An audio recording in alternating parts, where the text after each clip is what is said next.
படத்தை பற்றி பேசுறதுக்கு முன்னாடி நலகணி சார் வந்து அவர் வந்து தவறிட்டார். ஸோ 100 வருஷம் அவருடைய வயசு இன்னைக்கு. இந்த 100 வருஷத்தில் தமிழ் சமூகத்துக்கு அவர் ஆற்றிய கொண்டும் எந்த விதமான எதிர்பார்ப்பும் இல்லாமல் அவர் அரசியலில் எப்படி இருக்கணும்னு ஒரு முன்னுதாரணமாக நம்ம எல்லாரும் காமராஜரை மட்டுமே இது வரைக்கும் நம்ம கொண்டாடிக்கிட்டே இருப்போம். காமராஜர் போன்ற ஒரு தலைவர் வரணும், அண்ணா போன்ற ஒரு தலைவர் வரணும். இனி வரும் காலங்களில் காமராஜ், அண்ணா, அதே போன்று நல்ல கண்ணு போன ஒரு புள்ள பிறக்கணும் எல்லா வீட்டுக்கும்னு என்னை போன்று உள்ளவர்கள் நாங்கள் வந்து விரும்புகிற விஷயம்.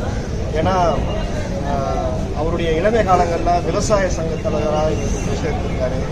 அதுக்கப்புறம் கம்யூனிஸ்டில் சேர்ந்து அவருடைய கட்சியில் அவருடைய பணியை அவர் செஞ்சிருக்காரு.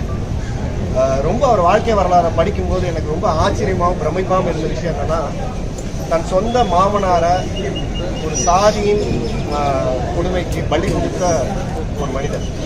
ஏன்னா சாதி கலவரத்தில் தன் மாமனாரை இழந்ததுக்கு அப்புறம் கூட அதுக்கு கொடுக்கப்பட்ட இழப்பீடு தொகையை 2 சாராருக்கும் சேர்ந்த அந்த குழந்தைகளுக்கு படிப்புக்கு கொடுத்த ஒரு தலைவர்லாம் இனிமேல்லாம் பார்க்க முடியுமா? இனிமேல் அது மாதிரியான ஒரு தலைவர்கள்லாம் நமக்கு கிடைப்பாங்களான்னு அவரோட வாழ்க்கை வரலாறு தெரியும்போது ரொம்ப பிரமிப்பாகவும் ரொம்ப ஆச்சரியமாக இருந்த ஒரு தலைவர். கடைசி வாழ்நாள் முழுக்க தன் வாழ்க்கையில் கரைபடியாத ஒரு தலைவராக இந்த சமூகத்துக்கு வாழ்ந்து இன்னைக்கு மறைஞ்சிருக்காரு. ஸோ அவருக்கு நான் பேசுறதுக்கு முன்னாடி நம்ம எல்லாரும் ஒரு நிமிடம் அவருக்கு அஞ்சலி செலுத்திட்டு அதுக்கப்புறம் பேசினா நல்லா இருக்கும். ஒரு கேப்க்கு அப்புறம் திரும்பவும் கம்பேக்னு சொல்கிறதா ரீஎன்ட்ரின்னு சொல்கிறதா என்னன்னு தெரியல. ஸோ இந்த படம் வந்து எனக்கு அமைஞ்சதுக்கு மிக முக்கியமான காரணம் தயாரிப்பாளர் மனோ கிரியேஷன்ஸ். முன்னாடி தாங்க சரி வாழ்க்கையில் பின்னாடி ரொம்ப நாள் நிறுத்திங்க முன்னாடி தரணும். ஸோ எங்களுக்கு ஒரு வாய்ப்பு கொடுத்து இந்த மாதிரி ஒரு நல்ல படம் திரைக்கு வர மிகப்பெரிய சப்போர்ட்டாக இருக்கிறது வந்து ராஜா சார். ஏன்னா நாங்கள் பல டார்ச்சர் பண்ணிட்டு வந்து ஆனால் எல்லா டார்ச்சரும் தாங்கிட்டு ஒரு நல்ல படம் வரணுங்கிறதுக்காக கடைசி வரைக்கும் கூட இருந்தார். அதுக்கப்புறம் டைரக்டர் வந்து சுந்தர் சார், தீர்க்கதரிசி வந்து ஏற்கனவே சத்யராஜ் வச்சு பெரிய ஹீரோ வச்சு படம் பண்ணிட்டாரு. ஸோ இந்த படம் வந்து சிறப்பாக வரணும், கடைசி நாள் வரைக்கும் இப்போ வரைக்கும் வேலை செஞ்சுக்கிட்டே இருக்கக்கூடிய ஒரு மனிதர். எந்த இடத்துலையும் ஈகோ இல்லாமல் படம் நல்லா வரணும், எல்லோரும் ஒரு டீமாக வேலை செய்யணும்னு நினைக்கக்கூடிய ஒரு நல்ல டைரக்டர். ஸோ இந்த படம் அவர் டைரக்ஷனில் பண்ணது எனக்கு மேலே ரொம்ப சந்தோஷம். ஏன்னா படம் இப்போ முடிஞ்சிருச்சு. இதுக்கப்புறம் பார்த்தவங்க எல்லாம் எதிர்த்து நிற்கிறீங்க. அதனால் படம் எப்படி வந்திருக்குங்கிறத நீங்கள் கொடுக்குற எக்ஸ்பிரஷனில் வச்சு தான் நான் சொல்ல முடியும். அதனால் நாங்கள் எங்களுடைய உழைப்பை 100% இந்த படத்தில் கொடுத்துட்டோம். லக்ஷ்மணுடைய டிஓபி ரொம்ப வருஷமாக எனக்கு ஆமாம் வெனிலா கொடி போடா போடி நிறைய படங்கள் சினிமாவில் இருக்குது. எல்லா ஹீரோயும் அழகாக காட்டினது. எனக்கு இந்த படம் நிறைய எமோஷன்ஸ் இப்போ வரணும்னு சொன்னீங்க. அந்த அழுகிற சீனாக இருக்கட்டும், எமோஷனாக இருக்கட்டும், என்னோட பெர்ஃபார்மன்ஸ் நல்லா வந்திருக்குன்னா 2 பேர் முக்கியமான காரணம். அப்புறம் எங்களை விட்டு மறைஞ்ச சுரேஷ் கல்லரிக்கால் ஆர்ட் டைரக்டர், குடும்பசனுக்கெலாம் அவர் தான் பண்ணார். இந்த படம் அவர் தான் பண்ணார். இன்றைக்கி அவரும் நம்மளோட இல்லை. ஆக்சுவலாக எங்களுக்கு பெரிய வருத்தம். ஆக்சுவலாக இந்த படத்துக்கு அவருடைய கான்ட்ரிபியூஷனும் மிகப்பெரிய உழைப்பு கொடுத்தாரு.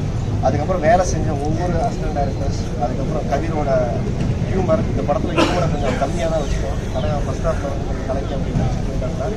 பட் ரொம்ப கோஆப்ரேட்டிவாக ரொம்ப ஸ்பான்டனிட்டியாக பண்ணியிருக்காங்க. அதுக்கப்புறம் மியூசிக்கல் வாய்ஸ் பசங்க வந்து அவங்க வச்சு நிறையா எடுத்தோம்.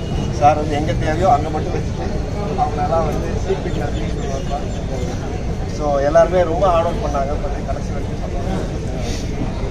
அதுக்கப்புறம் ஃப்ரெண்டாக நடிச்சிருக்காரு. ஸோ இவர் இதுக்கப்புறம் நிறைய ஹீரோக்களோட ஃப்ரெண்டாக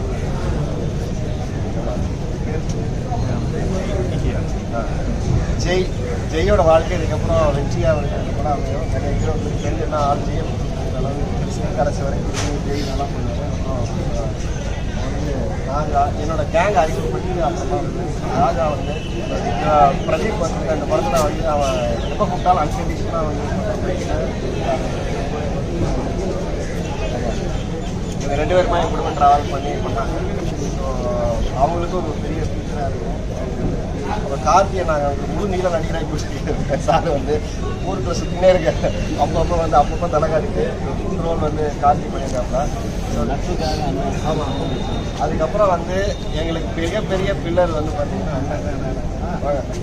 தனுஷ் சாருக்கு வந்து அண்ணா பெரிய பில்லரு. அதனால இந்த படத்துக்கு ப்ரொடியூசருக்கு பெரிய பில்லர். ஏன்னா ப்ரொடியூசருக்கு ஆறுதல் சொல்றது இல்லை, அதுதான் ரொம்ப ரொம்ப விஷயம். புது படம் பண்ணும்போது நல்லா கவலைப்படாதீங்க, எல்லாம் சரியாக வந்துடும், நல்லா தம்பி இருக்காரு, அண்ணன் இருக்காரு, எல்லாம் நல்லா டீம் போட்டீங்க, சிறப்பாக வரலாம். எந்த பிரச்சனை வந்தாலும் முதல்ல அவங்களோட சப்போர்ட் வந்து ஆறுதல். ஒன்றும் இல்லைனா வந்து மிரட்டி இருக்கிறது வந்து சிறப்பாக.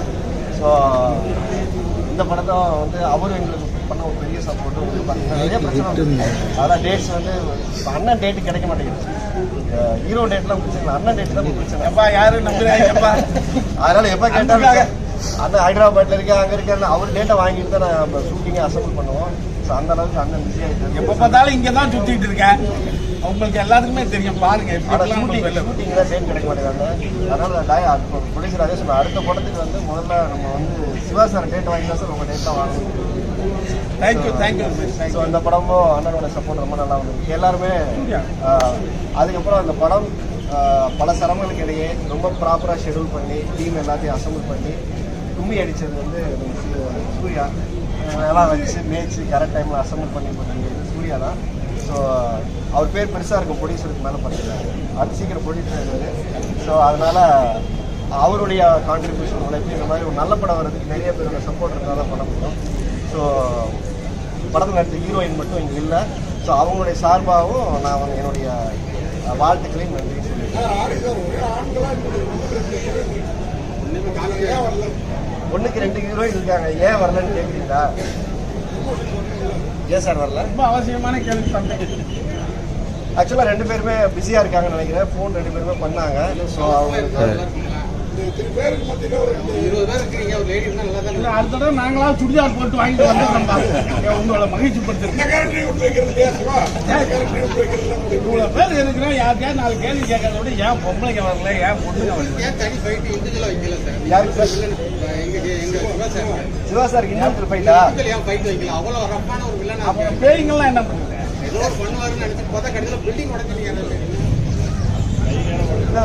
எல்லா படத்துலையும் வில்லன் சண்டை போட்டு இல்லைண்ணா, எல்லா படத்துலையும் வழக்கமான சண்டை வச்சா ஹீரோ எனக்கு சண்டை வச்சு தோக்க கேட்க வைக்கிறீங்க.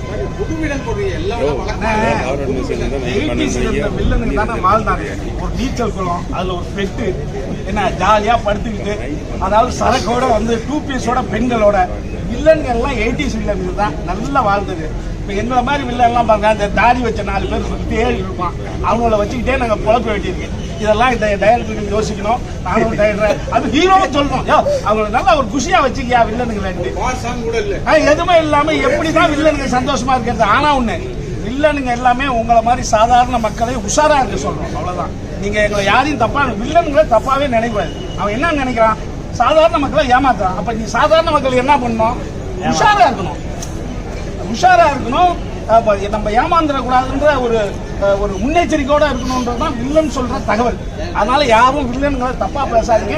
வில்லன் இருக்கிற வரைக்கும் தான் அந்த மாதிரி ஹீரோக்களும் நல்லா இருப்பாங்க. பேய்கள் இருக்கிற வரைக்கும் சாமி இருக்கிற மாதிரி வில்லன்கள் இருக்கிற வரைக்கும் ஹீரோவும்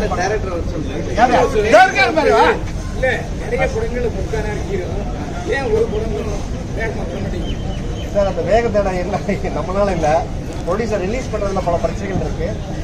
இந்த படமே பல சிரமத்துக்கிடையே ஒரு பெரிய ஸ்ட்ரகிள் பண்ணி இப்போ 27 டேட் போடும்போது வரணும்னு நினச்சி வந்தார். இப்போ பார்த்தீங்கன்னா இந்த படம் வரும்போது நாங்கள் தான் ஃபஸ்ட்டு டேட் போட்டோம்.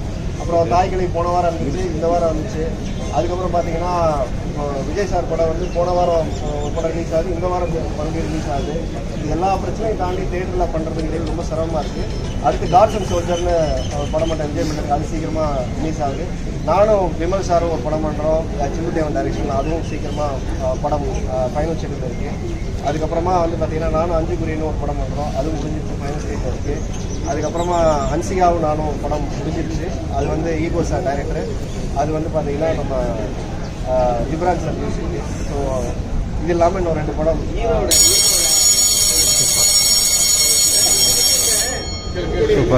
எல்லா துறையிலும் இருக்குன்னு சொல்றாங்க சார். இந்த பக்கத்துல இயக்குனர் இருக்காரு, கேட்டுருங்க. கலை இயக்குனரே கம்ப்ளைண்ட் என்ன சார், நிறைய பேர் இந்த பொருளை கலை இயக்குனரா எந்த டைரக்டர் சார்?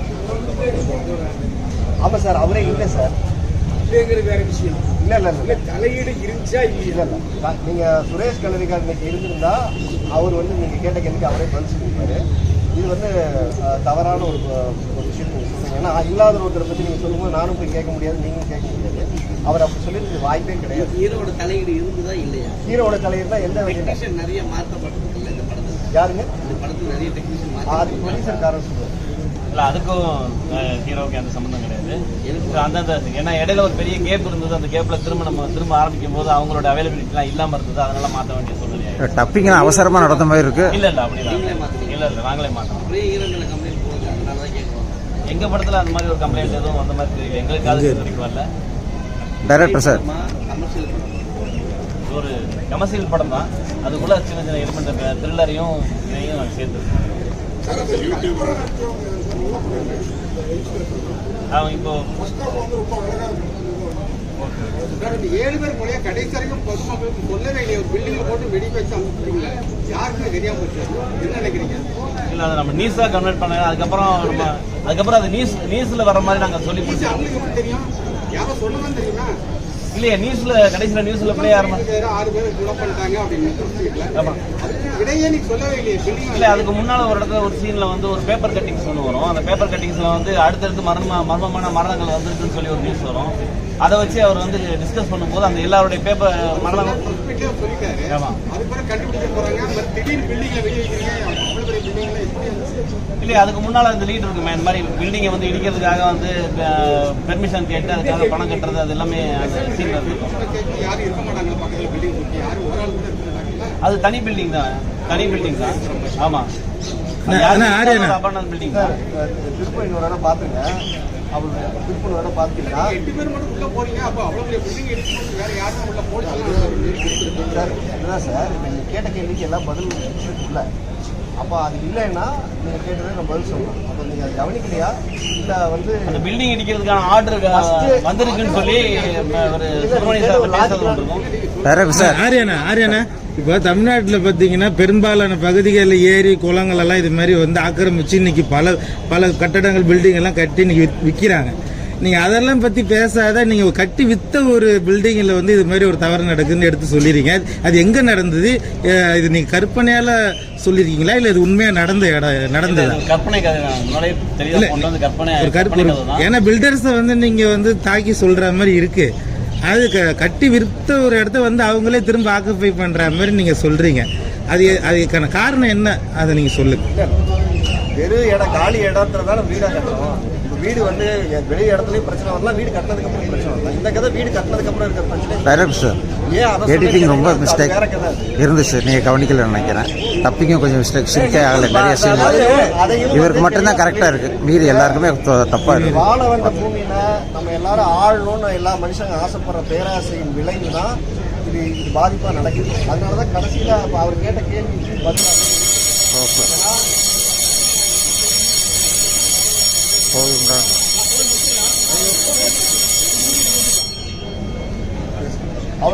அவர் கேட்டார்ல லாஜிக்கலா அந்த 7 பேர் மரணத்துக்கு என்ன ஆச்சுங்கிற கேள்வி ஹீரோ அங்கே போகும்போது ஃபோன் காலில் வச்சு கிளைமேக்ஸ் அங்கே நடக்கும்போது ஃபர்ஸ்ட்லேருந்து வீடு கொடுத்துருக்கோம்.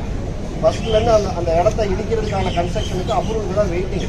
முடிச்சுட்டாங்கன்னா அந்த இடத்தோட அசைன்மெண்ட் முடிச்சு எல்லாம் வீடை காலி பண்ணிட்டாங்க, எல்லாத்துக்கும். அப்போ அந்த இடத்துக்குள்ள வச்சுட்டு இவனை அங்கே வச்சு கடைசியாக ஹீரோ கிட்ட இருக்கிற பிரச்சனையை சால்வ் பண்ணணும்னா அங்கே அந்த இடமே நடக்குது. அப்போ அவங்க அந்த டைம் லூப்பில் ஒன்று இருக்குது. நீங்கள் எவ்வளோ பேர் கவனிச்சிங்கன்னு தெரியல. இந்த டைம் லூப்பில் போய் திரும்ப அவங்க மாட்டிப்பாங்க. அந்த வாய்ஸ் ஓர ஆரம்பிச்சு. அதுக்கப்புறமா அவர் இறந்ததுக்கப்புறமாவே பப்ளிக் இது எல்லாமே தகவலாக வெளில போகுது. ஏன்னா அந்த ஆட்டோமேட்டிக்காக ஹீரோ இருக்கிற எவிடன்ஸை வச்சு தான் ப்ரெஸ்ஸுக்கு அட்ரஸ் பண்ணுறோம். பார்ட் 2ல அவர் அதுக்கப்புறம் என்ன நடந்ததுன்னு சொல்லுவாங்க. பார்ட் 1ல் அதுக்கான முடிவு வந்து அவர் சொல்லியாச்சு. மக்களுக்கு விஷயம் தெரிஞ்சிருச்சு, ப்ரெஸ்ஸுக்கும் தெரிஞ்சு அதை பேசப்பட்டு மக்கள்கிட்ட அது வந்து ஒரு செய்தியாகவும் போய் சேர்ந்து.